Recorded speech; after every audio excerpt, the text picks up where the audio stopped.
In Joshua 5, there's a really interesting story I'd like to go over today that I think we can draw out some practical lessons from for our own lives, but also the story is just really interesting and not one that gets covered too often. I think that's probably because it sits right between two other famous stories, namely the Exodus and wilderness travels of the Israelites and the taking of Jericho. And this story in Joshua 5 is just right in between those two things, but it's just so singular and very strange in a way. But I do think there's really cool implications for our own lives that we can take out from this story. So I'll set the scene for you a little bit before we get going. Israel is on the cusp of the promised land. They're just about to inherit the promises of God that they've been waiting for years after wandering the wilderness. In fact, the old generation of Israelites has died in the wilderness because of their sins. God says, because you disobeyed me and broken covenant with me, you will not see the promised land, but I'll still be faithful to you. The next generation, your children, will enter into that promised land. And so this is the generation we have now, right before they're about to go in and start conquering people and taking over cities for themselves. And so this new generation is younger, they are strong, they've grown up in the wilderness, they've gone through hardship and difficulty, they know each other, they've worked together before to overcome certain things, they're reliant on God, and they're a huge amount of people. They are a force to be reckoned with. And they're gathering just on the edge of the promised land, looking into the city of Jericho.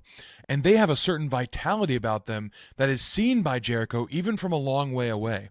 You'll remember from the story of Rahab that she says she's heard of all the things that Israel's God has done for them when they were in Egypt. The stories have traveled fast and far, and they are aware that God has helped them through supernatural means. And so the city of Jericho is a little bit terrified, not only of the huge military presence that's just on the outskirts of their town, but also of the God that leads these people and the amazing things that he can do for them. There's also one more thing worth noting, and that is that Israel, in this newer generation, before they enter into the promised land, are recommitting themselves to God. At the beginning of this chapter, they are all getting circumcised and recommitting to the covenant that Israel has been under this whole time, saying, yes, we will obey God, we will follow him into this land, we will do what he tells us to, and we will conquer where he tells us to conquer. And so they are taking the name of Israel very, very seriously and rededicating themselves to being God's people. They're under his authority, they're under his name, they see themselves as his army, and they're about to go and conquer the land that he's promised for them with a certain gusto that the older generation might not have been able to do. And so they're ready, and Jericho sees them afar off, and they're a little bit afraid. It says the people of Jericho stayed inside. They did not go out of their homes for fear of the people of God that were just about to take them over. And you can imagine this scene, Jericho kind of locked down, Israel looking out over this first city thinking, this is the first place we take over, this is where our God is leading us, this is where his promises come to fulfillment. They're excited and they're eager. And Joshua, who's been leading Israel since Moses, looks out over the city. And as he's surveying it, he sees a man. And this man is standing there with a sword drawn. This man must have been someone impressive because Joshua asks him a question that might be read with some sort of timidity. He says, are you for us or for our adversaries? And this person who calls himself the commander of the army of the Lord answers one word, neither. Now, this is very strange, because if this is the commander of the army of the Lord, and you have Israel standing here who considers themselves the army of the Lord, wouldn't the commander of that army be in favor of them or be for them? And yet the answer is neither. I am not for you or for them, your adversaries. I am the commander of the army of the Lord. Now, what on earth are we supposed to make of this? Well, I think there's a lot here. It's certain that this commander of the army of the Lord is in fact God himself. He is the one who would become Jesus Christ, and he actually, I think, bears some resemblance to the person of Jesus Christ that we meet in the Gospels. You remember often Jesus is tempted and tested by these legalistic Pharisees or scribes or Sadducees. He gets asked these trick questions to trap him. And often he's put in a position where he has to answer one way or another, and they know that if he answers either way, they can trap him in something. They can call him a sinner. They can delegitimize him in the eyes of people. But instead, Jesus answers in ways they never expect, and he kind of gets out of their trickery by answering more truthfully than they ever could have imagined. You'll remember the Pharisees ask him, "By what authority are you doing these things?" when he cleanses the temple and tips over the tables of the money changers. And he doesn't answer, well, by God's authority or by the authority of some spiritual force. Instead, he says, "I'm going to answer your question with a question. Answer me this, and I'll answer you your question." And so they're like, "Oh man, like we're kind of lost here. We're trapped in our own game." Or the Pharisees ask him, "Is it lawful to pay taxes to Caesar?" And Jesus answers, "Go ahead and pay taxes to Caesar, but the more important question is, have you paid to God what belongs to God?"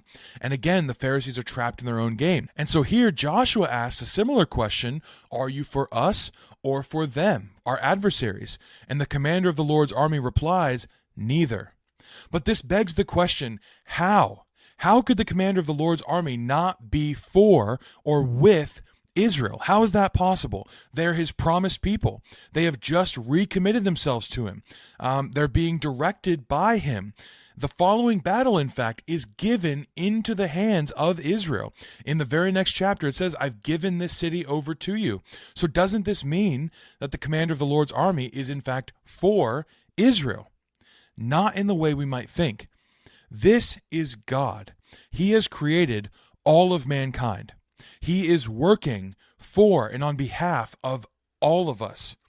This is something that we really need to remember when we're thinking about God, because we often get so tribal about things. It's our tendency to do this. It's an us versus them mentality, and this kind of runs rampant in different churches or denominations, or from person to person, or people with this idea versus that idea. We love to be part of a group and part of a team, and we love to align our team with God. And we think God is for us because we are with him, and this must mean he's against them, who we also are against.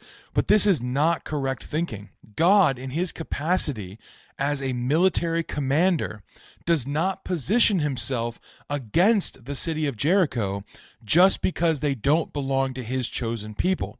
He looks at them and he still sees people. Joshua looks at the city and thinks, how is the city fortified? How many people are there? What do we have to do to overcome them? The commander of the Lord's army looks at this city and sees Rahab ready to join his people.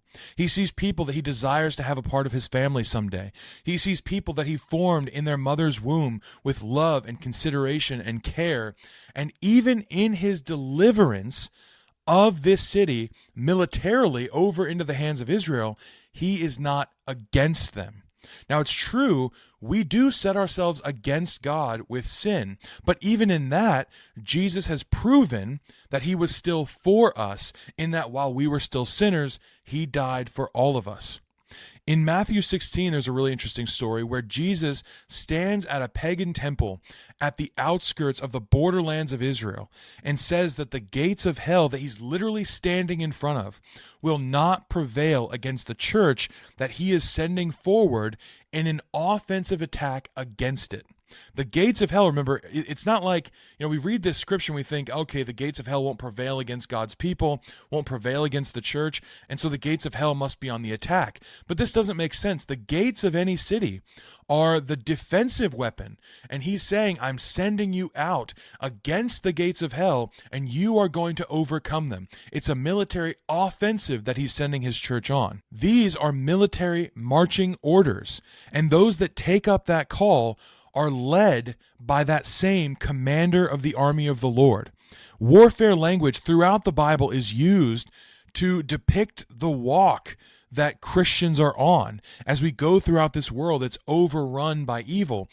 But I want to ask the question, when we consider the people of the world, it can be so natural to have this almost PTSD response to them. And so do we consider ourselves against them?